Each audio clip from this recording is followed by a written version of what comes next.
And what about the journalists at CNN who quit? Well, they didn't quit. They were forced to resign, Oh, and is that I right? read it in detail. Yeah. I was just going to bring it up. What happened is they went with a story before they basically, I by the accounts of the Washington Post and CNBC and mainstream media, forget about Fox, because Fox is completely to one side. I mean, anybody who's got Sean Hannity, who's so full of shit, it isn't funny. I've never seen anybody so full of shit in my life, right? I mean, the stuff he says is crazy. But what I'm saying is, so they ran a story with an anonymous Source. rat or source, and they didn't vet him properly. And you got to go through protocol. It's like going to a bank and getting a major loan. It goes through five or six credit departments. Nobody's got the authority to run it, so they made a decision to run with it, and they found that the story was not 100% credible. And at least CNN punished the three who ran that and sent them home. Who were they, Frank? Who were the three? One was a senior editor. It was nobody that is an anchor or a main anchor, but the senior editor, if I'm not mistaken, Perry could correct me, he won a Pulitzer Prize. So he's very bright, like three very bright people, but they didn't follow protocol, and they resigned. One of the reporters, it may have been a lead reporter, if I'm not mistaken, had just been hired from the New York Times.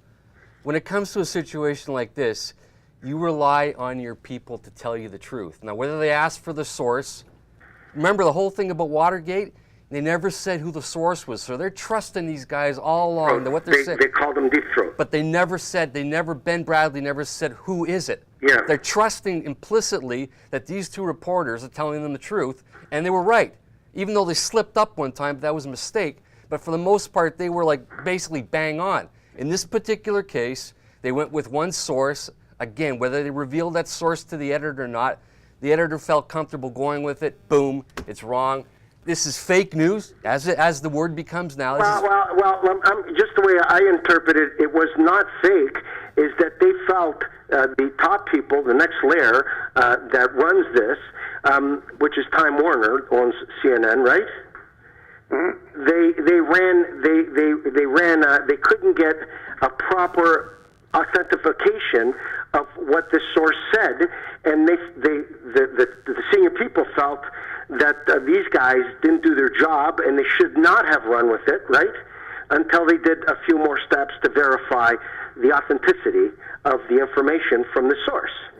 It's either right or it's wrong, Frank. Either you got it right or you got it wrong, and if you got it wrong, then it's not. The way I read it is CNN, took their resignations, pushed them, I guess, into resigning because they did not do what I'm saying 10 steps, just to give you an analogy, but the 10 steps that they have as their 10 commandments, they didn't follow all those 10 steps, and they rushed through the story.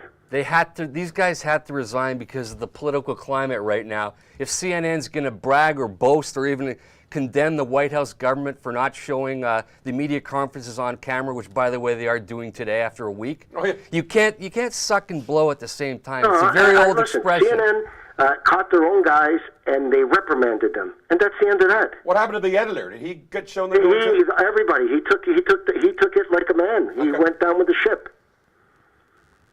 And the reason that happens is in journalism, if it comes to libel, for example, it's the reporter, the editor, the main editor, and the company, the publisher. They're all going to get nailed. In this particular case, it was basically a line of command. The three guys that were responsible took the hit. But what I'm trying to say is that CNN took it to keep their integrity intact and the veracity of their stories intact, and that's why these guys are gone. And these were senior people; they're strong people.